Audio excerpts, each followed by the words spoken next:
My name is Tom, and I am an alcoholic. And I live in Oakland, California, and go to meetings there. And when John called asking if I'd come to Salt Lake, I have friends here. I've been here over the many years, and it could only be a terrible mistake. You know, that's how I figure. So, yes, of course, I'd love to come and welcome new people. And I am one of those alcoholical persons. But I also am a member of Al-Anon. I'm bilingual. I speak both languages. And I might throw a little Al-Anon in here tonight just for those alcoholics who are so crazy and won't go to Al-Anon. Because why should they ever relax or get happy? Those are questions we have, you know. But I was sober for a few years before I found my need to join another program. And I put my toe in the water, and I put my toe in the water, and I put my toe in the water. And finally, when I was about 15 years sober, I knew it was time for me to really do some work, because I'm from a family that has a bit of alcoholism, and it was time to do some work. And I was exhausted and enraged. And those are my major qualifications for the Al-Anon program. Exhaustion and rage. But this is AA, and I'm glad to be here in AA. I want to thank Lisa and Jose for talking about the fifth tradition and the fifth concept. Those are important things for us to talk about. Most of us hate talking about that. And most of us never want to listen to anybody talking about that. But it's really important for the common welfare that we hear people talk about that. So I just want to say that out loud. I go to a meeting where we use the literature and we do steps and traditions and concepts. And I get there usually on concept night, and I'm just so upset that I have to listen to concepts. Because they are, you know, vague. And but if I listen, I find there's stuff that applies to me here and now. If I listen. So anyway, I'm glad to be here. What I was like and what happened and what I'm like now. I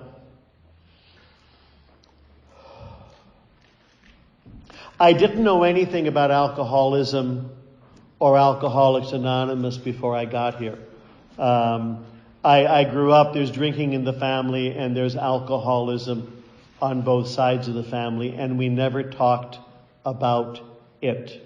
We talked around it. Circumlocution, denial, euphemism. We had our own code to talk about stuff. I don't know if your family does that, but like on the Irish Catholic Democratic side of the family, we didn't have alcoholics, we had characters. And on the Swedish Lutheran Republican side of the family, we didn't have alcoholics, we had nervous people. And you had to kind of figure stuff out.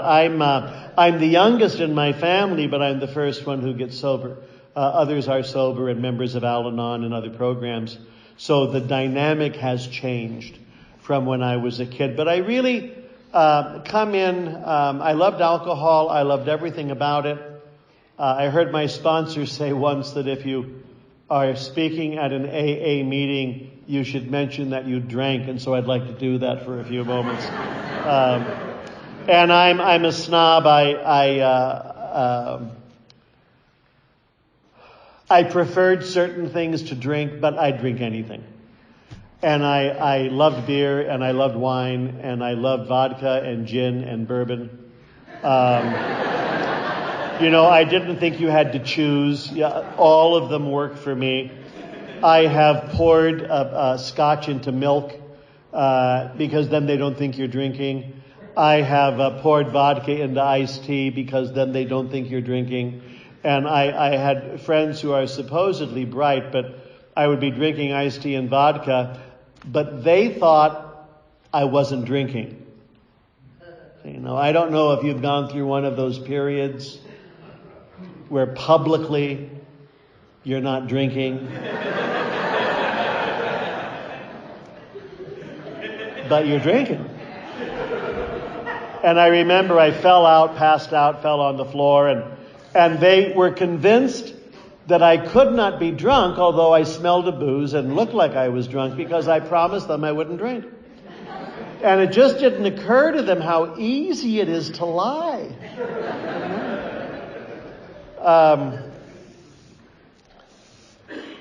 I've had drinking dreams over the years, and these are funny things, and they don't always get talked about. But this is when you're asleep and you're dreaming, but the dream is very vivid, and you're using alcohol, or you're drunk, or you're using dope or something, and you wake up from a very realistic experience thinking that you've gone out. I remember I was 10 years clean and sober. I had a dream so vivid, I knew I lost 10 years. And I woke up, got downstairs, coffee, and then I looked around my room. No vomit, no pee. I didn't go out last night. So I was several months sober, maybe a year or two or three, and I'd moved to Los Angeles. I got sober in Berkeley when I was going to school, studying theology in Berkeley, and I got intervened on and put into treatment by a superior of my community, and he saved my life, and I'm grateful for that. I was not at the time. I'm grateful now. Anyway, I'm down in Los Angeles, and I have a sponsor. And, you don't want to give your sponsor too much information. You kind of want to piece it out little by little. And I didn't know anything about the drinking dreams other than I was having some of them. And so I wanted information, but I didn't want him to think I was the one having the dream. So I said, what does it mean if someone in a foreign state is having drinking dreams? And he said, have you had the one yet? And then he described this terrifying, perverted, nasty dream. And I had not had that. And I recoiled as from a hot flame. About 6 months later, I had that dream. But what do these mean? And he said to me, I found this very helpful, drinking dreams mean three things. He said, number one, drinking dreams mean that our drinking had become a nightmare. Number two, drinking dreams remind us of who we used to be. And number three, people who have drinking dreams do not get drunk. He said, did you ever have a drinking dream when you were drinking?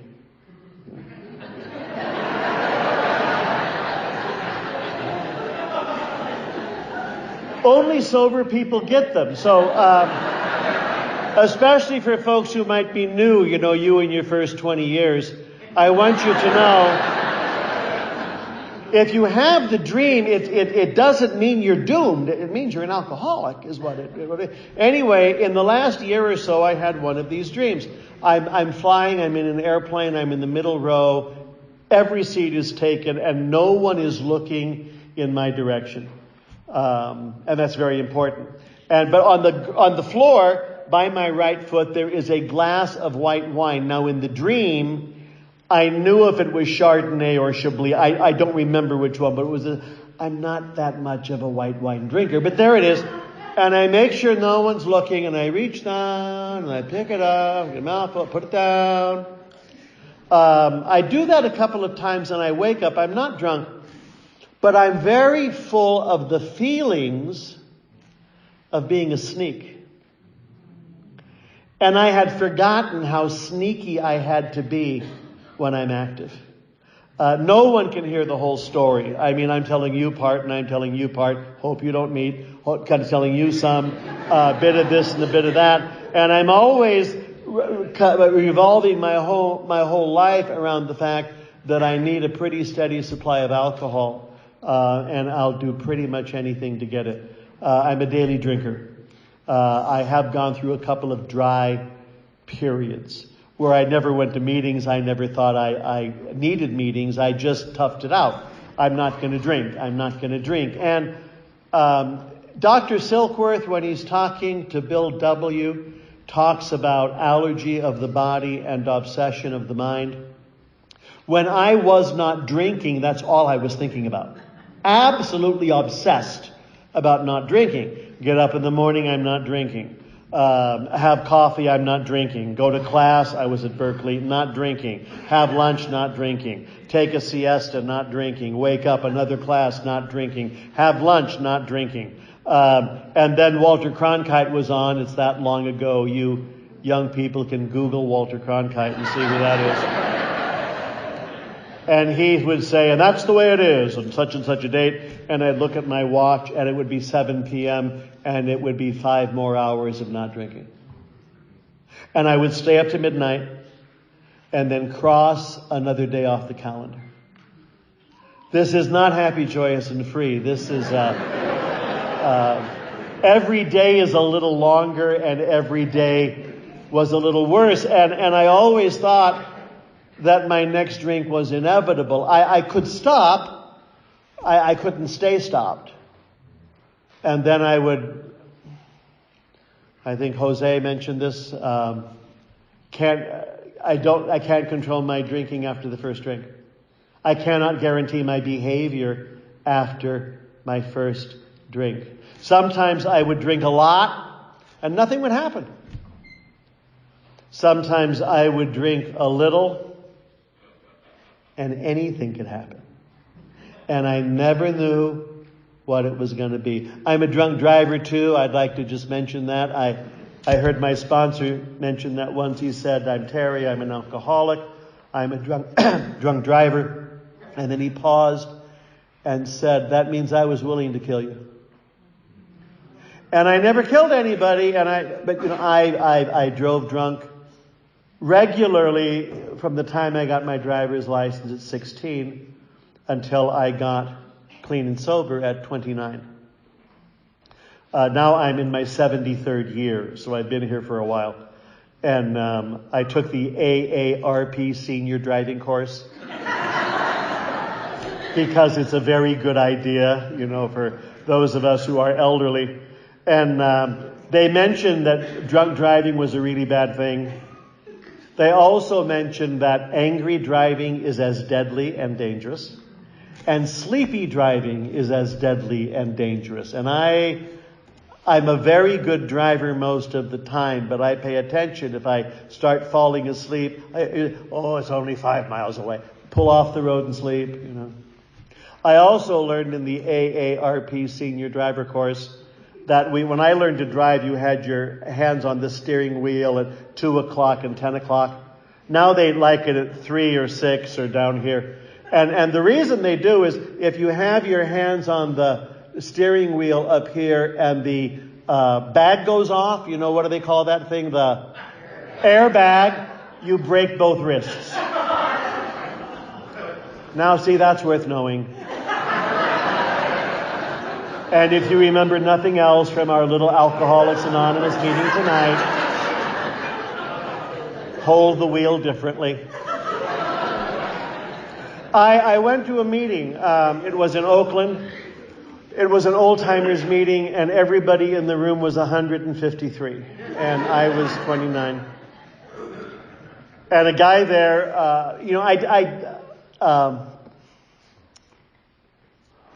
a guy there told me, we here in Alcoholics Anonymous go to lots of meetings. I didn't know that. A couple a month, it's a lot. We don't drink in between meetings. Really? That was a brand new idea. I'm glad he didn't say we don't drink a day at a time, because I was 12 or 13 years old and I figured day at a time out. See, it doesn't work for me. Because you say a day at a time, but you mean forever. So it just doesn't apply. However, not drinking in between meetings is not 24 hours. It's 23 and a half. And where 24 seemed impossible, 23 and a half seemed possible. It was a funny quirk in my brain. We go to lots of meetings. We don't drink in between meetings. And then he said, and we don't use no dope. I had been smoking non-habit forming marijuana every day for 8 years, 10 years. It was such a nice friend. And I'm going to mention this to you, and please don't repeat it because it's shaming. I never learned how to roll a joint. I had friends who could do it with one hand, and I was green with envy. I used a corncob pipe like Douglas MacArthur because it's kind of patriotic. But I just loved marijuana, and $10 a bag, and it was seeds, and it was just my little secret friend. And when I got here, and I heard, we don't do that, I just believed you. I didn't have any fight left in me. I really was quite done. And I didn't know you could leave if you didn't like the 3 rules. You know, you're here, you follow the 3 rules. We've legalized marijuana in California, and one of my sponsees, dope is legal! And I said, beer is legal.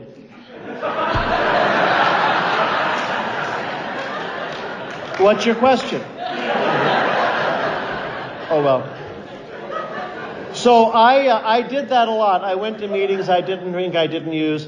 It was in my 3rd year of theology, and I was in the Jesuit order, and it's a long, complicated process, but we do a lot of book learning.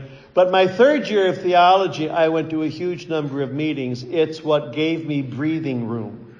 It allowed me to take in some oxygen. It helped me learn a lot. I got sober when Gerald Ford was president of the United States. You can Google that tonight too and see when that happened exactly. But it was 1976. What's the point of that? 1976, Gerald Ford president.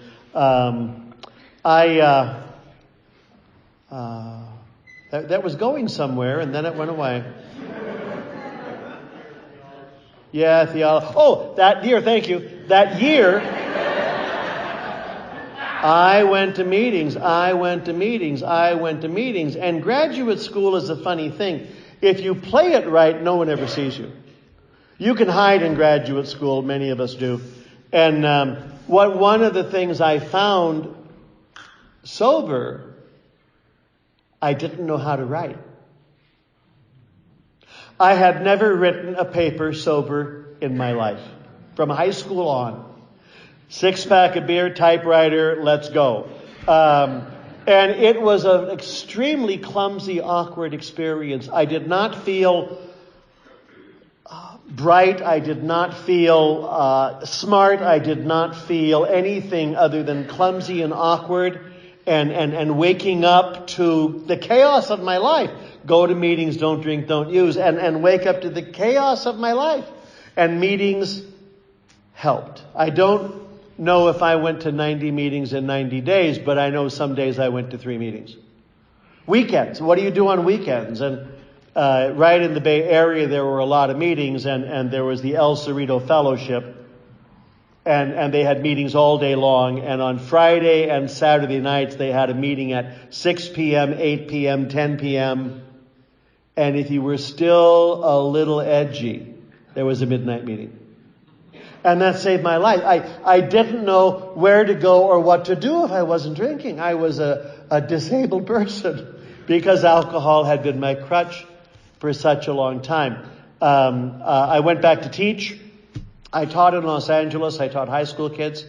And when I was drinking, I loved teaching. I was a very effective teacher. And then I went back to the classroom sober. My experience is it is easier to teach high school kids if you're drinking.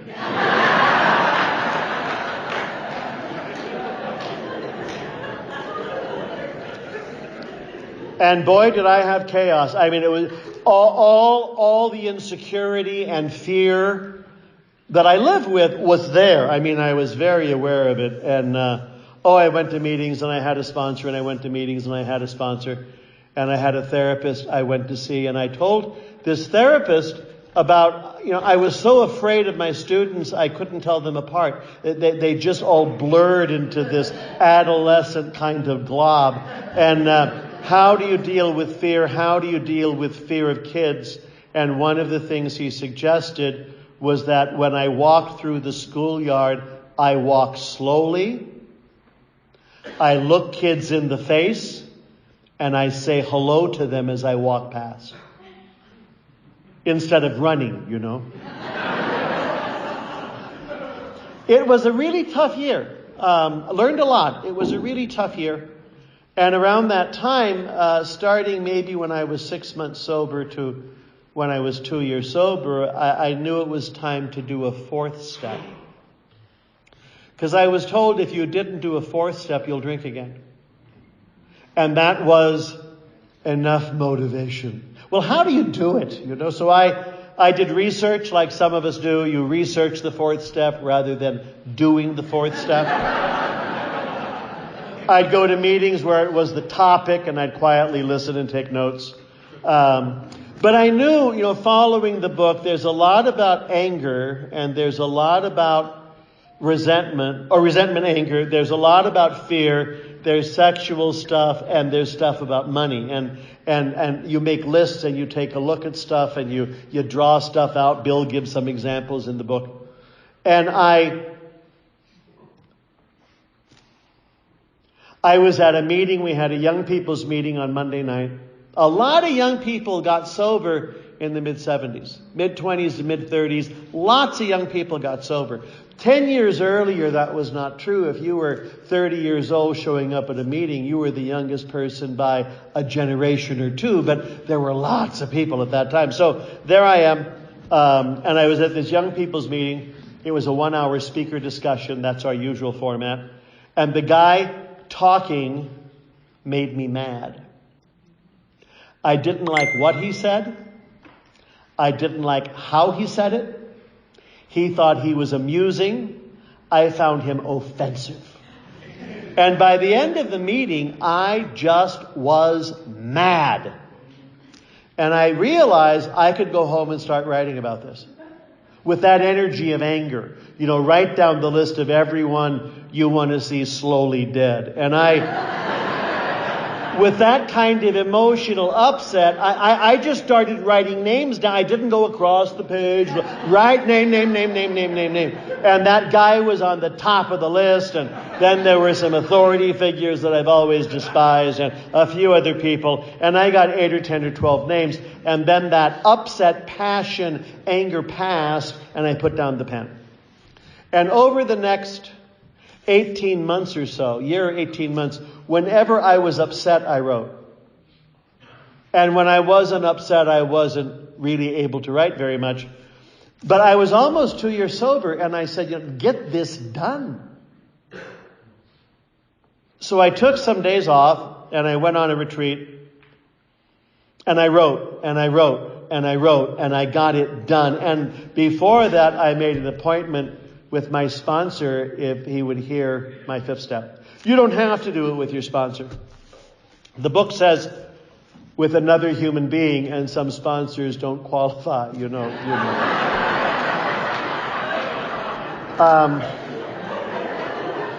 But I wanted to do it with my sponsor because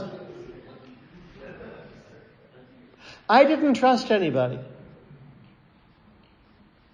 I think the ability to trust happens if you have a certain amount of spiritual and emotional maturity, which I hadn't had. Trust no one. Trust no one. So I made a date with my sponsor, and he came to my room and sat. And he's an introverted kind of fellow, not known for chattiness. And I went down the list of this and that and this and that. I remember on one particular list, there were a couple of things that were very ambiguous. And I explained to the floor the ambiguity, and I clarified what I was really talking about. And he just kind of sat there and listened like they do, those introverts. And this took maybe an hour. Some people take a much longer time. I had a guy call me once and he wanted to do a 5th step with a priest. And I opened my calendar and I said, well, I've got some time Thursday. Why don't you come over and let's take an hour or two and see what we can get done. He said, an hour or two? I did mine by the book. Well, what do you need? I said. And he said, I need 6 days.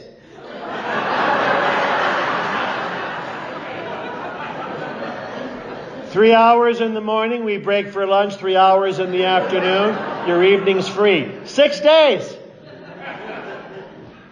And I told him I don't have that time. I have Thursday afternoon. He told me I was a bad priest and a bad person and a bad program and a bad this and a bad that, all of which I'm sure is true. And I figured, but I know a priest who's sober in San Francisco named Jack M. And Jack is a retired guy. He's 80. So I referred him to Jack, and a couple of weeks pass, and I went over to the University of San Francisco, the Jesuit school there, and I had lunch. And I said, where's Jack? And they said, oh, he was at St. Mary's Hospital this morning. He had a heart attack, dropped down dead. They plugged him in. He's in his room. They brought him back. So there he is. So I went up and I said, Jack, I hear you've had quite a day. And he said, day at a time. It's been day at a time for a long time. Glad to be here. And then he paused and he said, you sent me an interesting guy.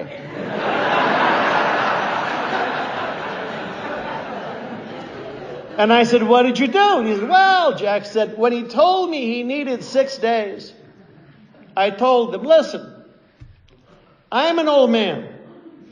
I don't have 6 days. If you could reduce it to 4 pages, I'd be willing to listen. So I finished my 5th step with my sponsor. And then I waited. What do you do now? Hug, discuss, walk. I don't know what you do. And he paused and he said, well, one thing's real clear. And I just went, oh no, something's clear. Because it's going to be a diagnosis, or a judgment. And he said, Tom, both you and I need this program very much. And then he left. Joy! And then I didn't see him for a while because I was afraid to. I didn't trust anyone yet. I don't know what he would do with some of my better ideas. I was afraid of that, what about this and what about that? And does the Archbishop know about that? All that stuff. And we had a gathering around Passover at Wilshire Boulevard Temple. I lived in central LA. The temple's right there on Wilshire Boulevard. And my sponsor lived in the neighborhood. And Rabbi Magnan would have all of the neighborhood clergy in for Passover. And we'd gather and schmooze. And I went because I like things like that. And my sponsor was there. Hadn't seen him in 6 months. Stopped going to the meetings he went to. 6 months. Because I was ashamed. And I was embarrassed. And I didn't know how he'd react to me. I was afraid he'd say something like, I don't sponsor people like you. I have standards. And so I saw him across the room and I went up and I said, hi. And he said, oh, I'm so glad to see you, he said. Not, where have you been? Why didn't you call? What's wrong with you? I was sure you were drunk. I'm so glad to see you. He said, you're alive and well. You look fine. I'm so glad you're here. And he met me with joy and friendliness and kindness, which he has done for 40 years. And I realized at 2.5 years sober that I finally found someone I could trust. I could tell him anything, and he won't run away, nor will he give me a lot of self-help books to get fixed. He just listens and then shares his own experience, strength, and hope. It's a wonderful experience. My experience with sponsorship is I have found an older man, same profession, 9 years older, long recovery, who is thoughtful and wise and kind, and I wish the same for all of you.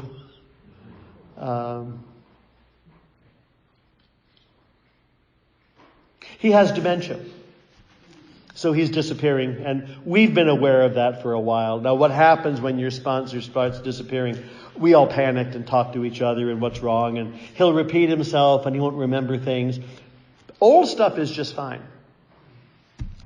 And I went to the International Convention in Atlanta. Next one's in Detroit, July 2020. Expect to be there. So there I went. So here's my emotional problems. I missed a plane. I spent the night in the Chicago airport. I was having some financial anxiety. I had a run-in with a boss, and I felt disrespected. I felt jerked around. I felt toyed with. I had emotional upset and no sleep and an overnight in the Chicago airport. And my sponsor was in Atlanta, and the LA people always had someone with him so he wouldn't get lost, because that happens easily with a little dementia. So I saw Terry and I went up and I said, I've got to talk to you. What I found is, if I talk with him with one thing, he's right with me. If I mention 6 things, he can't follow. If there's 5 of us talking, he gets lost. If it's one-on-one, he's right there. So he's still my sponsor. I've learned how to use all this stuff. So I just explained, this is what I've said, and I feel disrespected, and I'm angry, and I'm jerked around and stuff. And he listened, and he said, why should you be any different? Which is exactly the right thing to say to people like me. Because some of us think we're different. We're unique, we're special, we're better than, we're worse than, but we're not like you. And that was one of the biggest blockages I had coming into the program, because of my specialhoodness. Why should you be any different? People get upset when they get jerked around. People get upset when they feel disrespected. People get upset when they spend the night at O'Hare Airport.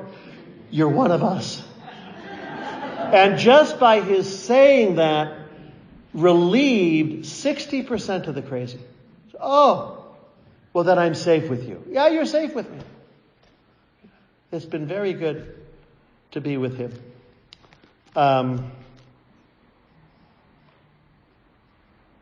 I like the Serenity Prayer. I was in Texas and on a weekend retreat with a bunch of alcoholic men. And this guy talked on Saturday night. Now, they all knew he was, but I had no idea who he was. I mean, you visit Dallas and leave. I don't hang out. And he talked about the Serenity Prayer, and he talked about decisions that we make, because as sober women and men, we have to make decisions about our lives. We say yes to some things and no to some things. That's the decisions we make. And you want to make those decisions when you're peaceful, when you're calm, when you have some serenity. You don't want to make decisions when you're really loaded. Remember those? You don't want to make decisions when you're upset. You don't want to make decisions when you're in heat. I love you. What's your name? That might not be the time to make decisions. So with a bit of peace and serenity, though, you can make decisions. And he said, here are some things I cannot change. Now, I wrote these down. I am an older person. This is a big part of every move I make, I assure you. And I used to have a lot of energy, but part of I get tired more quickly. I bounce back much more slowly. So I have to keep my mind on that. And I don't have energy to waste. So he meant, here are 3 things I cannot change. And I want to know what they are so I don't waste 5 seconds on any of them. He said, I cannot change the past. And I cannot change the truth. And I cannot change you. Well, that frees up the whole day. I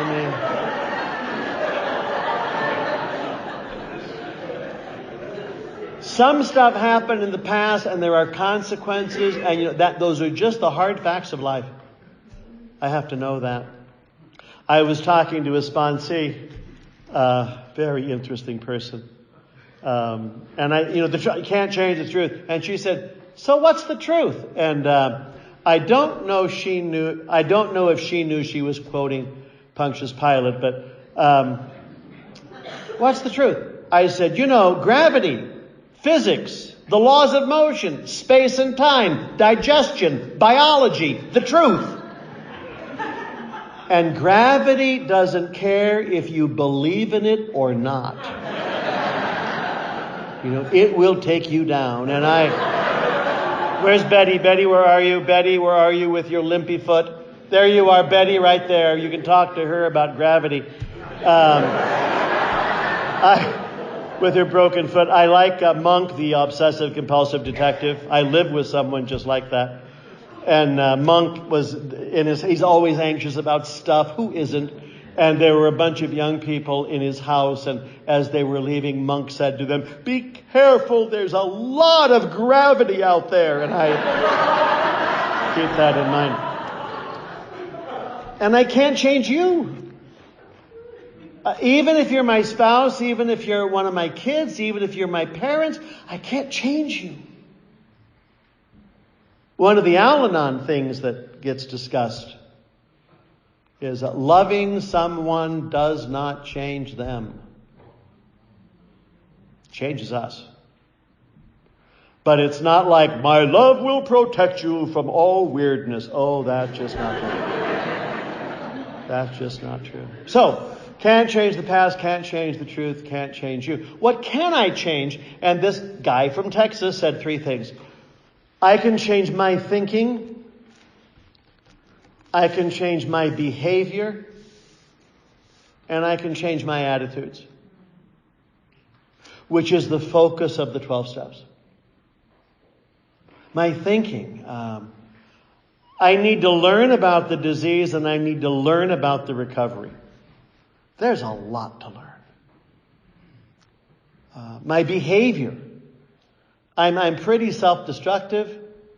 I'm pretty self-centered. I think about me a lot. I have to learn how to work with that so my world is a bigger world with some better information than the information I came in here with. And changing my attitudes. It's not all about me. I go to meetings pretty regularly. I know a lot of stuff about the program, but that doesn't mean I remember anything about the program.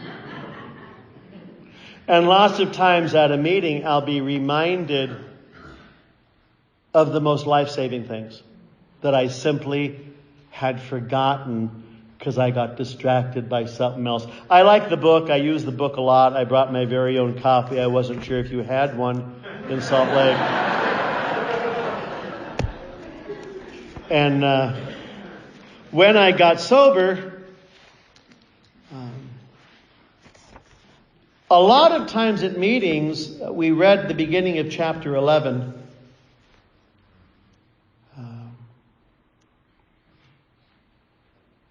For most normal folks, drinking means conviviality, companionship, and colorful imagination. It means release from care, boredom, and worry. It is joyous intimacy with friends and a feeling that life is good. That's in our literature. And there are lots of people who can drink like this. One of the fellows in my community, every night about 5 o'clock has 1 double scotch. 1.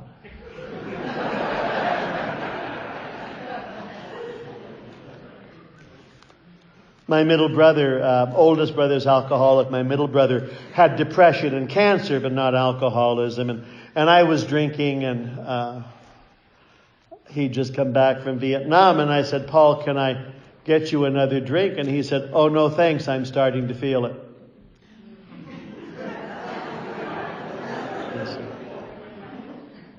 Those kinds of things make my blood run backwards.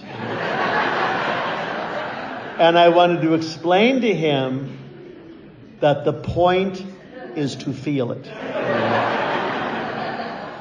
We get on the horse to ride.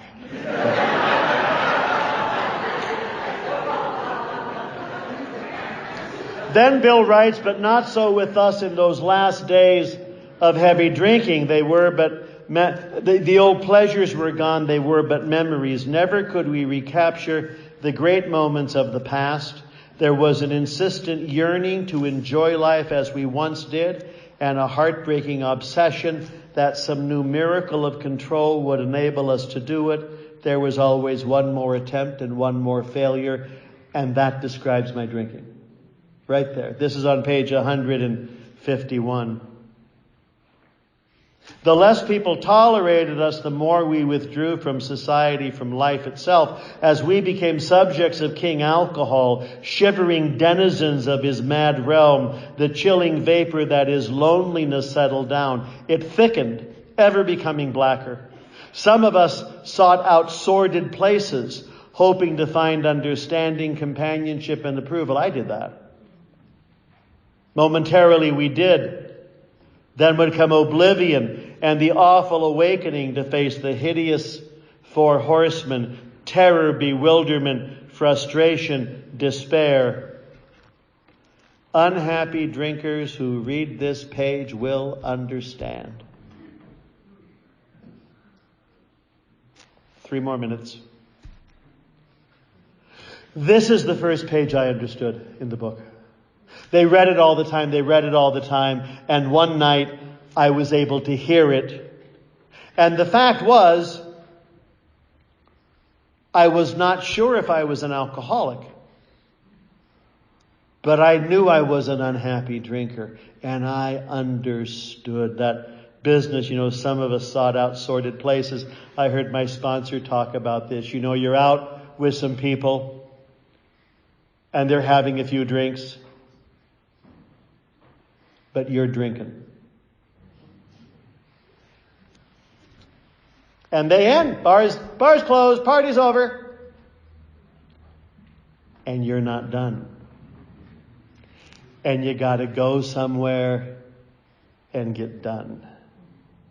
And in my drinking, I'm in large cities in California where you could always find a place to get done. I went to New Orleans for the convention in 1980. My sponsor made me go. And in the French Quarter in New Orleans, the bars never close, and there's live music. And if I had lived there, I would have been dead in 4 months. That bars closing at 2:00 are one of the things that saved my life. Bill writes a few more things, and then he says on the next page, we have shown how we got out from under. And that's what happens at meetings. We share how we get out from under, what it was like and what happened and what I'm like now, and I'll share my experience with you. Lots of times I have no idea what you should do, but I can tell you what my experience is. And if anything that's there is helpful, please use it. And if it's not helpful, don't use it. I've been going to meetings for a long time, and I went to a retreat last January for priests in recovery. There were about 35 of us. And the fellow leading the week's talks said, I would like to start this talk by simply pointing out that the title of chapter 2 is There is a Solution. But you have to do it. But there is a solution for the deep crazy and the awful isolation and the desperation. If you're here tonight and it's all new, welcome. at the Old Timers meeting in Oakland, which was noon today. I'll be there next Monday. We have a fellow named Patrick who says, is there anyone here today who's lucky enough to be at their first AA meeting? Now, if you're at your first AA meeting, you might not feel all that lucky. But trust me, you are. And by joining us and doing what we've done, you can find friends and companions and allies. And life becomes well worth living. Thanks for your hospitality tonight.